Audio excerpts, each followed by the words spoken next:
akan menjelaskan tentang pasar modal. Nah, pasar modal itu adalah tempat bertemunya penjual dan pembeli untuk melakukan transaksi untuk memperoleh modal. Nah, di pasar modal itu juga ada namanya aktivitas perdagangan surat-surat berharga seperti saham, obligasi, derivatif, dan juga instrumen yang lainnya. Nah, di dalam pasar modal itu ada juga namanya penjual. Nah, penjual di pasar modal itu adalah perusahaan yang yang membutuhkan modal. Sedangkan pembeli di pasar modal itu adalah pihak yang ingin membeli modal tersebut. Oke, saya akan menjelaskan tentang fungsi pasar modal. Nah, fungsi pasar modal itu ada dua.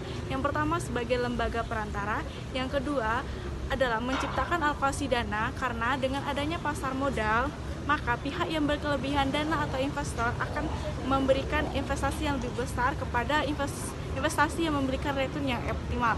Nah, sedangkan fungsi pasar modal bagi suatu negara itu ada tiga. Yang pertama sebagai jembatan antara penjual dan pembeli untuk menentukan harga saham. Yang kedua menciptakan interaksi antara masyarakat juga untuk melihat pembangunan yang ada di perekonomian di Indonesia. Terus yang ketiga juga mengurangi biaya informasi dan juga transaksi surat berharga. Pasar modal itu juga ada tiga. Yang pertama bagi investor, yang kedua bagi pemerintah, dan yang ketiga bagi dunia usaha. Nah, yang pertama bagi investor. Biasanya nih pemodal jika ingin menanamkan dananya kepada bank itu dalam bentuk deposito. Kenapa? Karena perkembangannya yang lamban. Jika di pasar modal itu bisa berbentuk saham, surat berharga, dan yang lain-lainnya. Dan perkembangan ekonominya itu cukup pesat. Dan yang kedua bagi pemerintah. Oke, biasanya nih dengan adanya perkembangan pasar modal dan juga ada investor yang ingin menginvestasikan dananya ke perusahaan yang go public, maka dan juga kebetulan perusahaan itu juga ingin mengembangkan usahanya di suatu daerah, maka akan terjadi pemerataan pembangunan. Nah, dengan adanya itu akan terjadi peluang kerja atau kesempatan kerja bagi masyarakat setempat, dan sehingga akan mengurangi angka pengangguran. Terus yang ketiga bagi dunia usaha, yaitu menyediakan pembiayaan atau pendanaan, yang kedua menciptakan lapangan kerja, dan yang ketiga itu memberikan kesempatan pemilik untuk memiliki perusahaan. Nah, yang selanjutnya ini yaitu tentang instrumen pasar modal. Nah, biasanya nih di pasar modal kan ada sesuatu barang yang diperjualbelikan. Nah, jika di pasar modal juga ada yang disebut dengan instrumen pasar modal. Nah, instrumen pasar modal itu apa aja sih?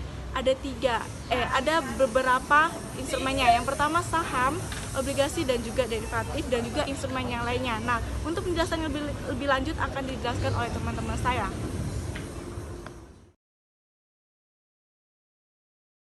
Oke, baiklah, di sini saya akan menjelaskan tentang saham.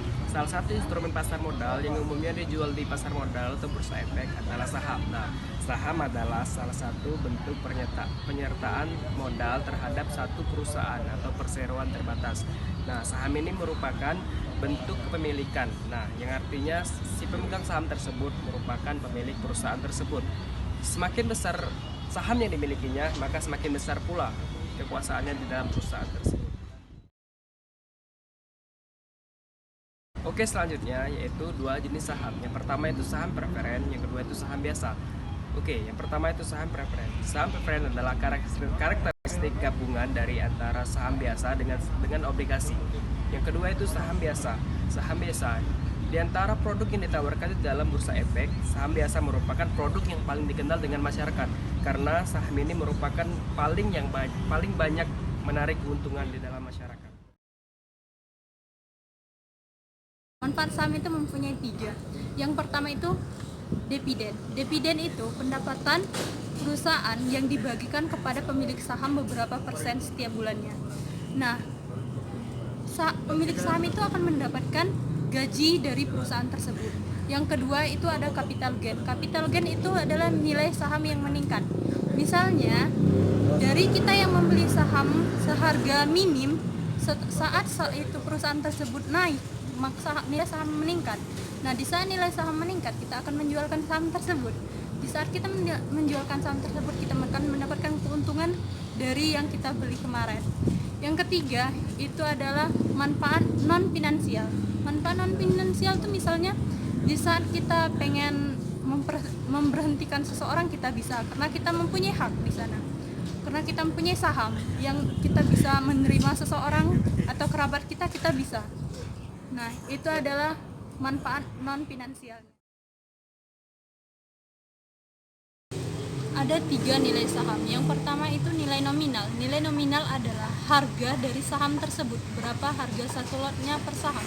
Yang kedua itu nilai efektif. Nilai efektif adalah nilai yang dijual di bursa resmi atau yang ada di perusahaan resmi saham. Yang ketiga itu adalah nilai saham yang diperjualbelikan. Misalnya, saya membeli saham seharga segini, sedangkan nanti saya jual seharga sekian. Itu adalah nilai nominal saham yang kita jual.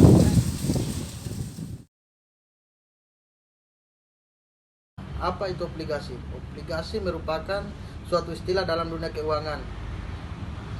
Obligasi adalah suatu pernyataan utang dari si penerbit obligasi ke si pemegang obligasi beserta janji untuk membayar pokok utang tersebut beserta dengan bunga yang ditentukan dari si penerbit obligasi kepada pemegang obligasi jika kelak pada saat tanggal jatuh tempo pembayaran.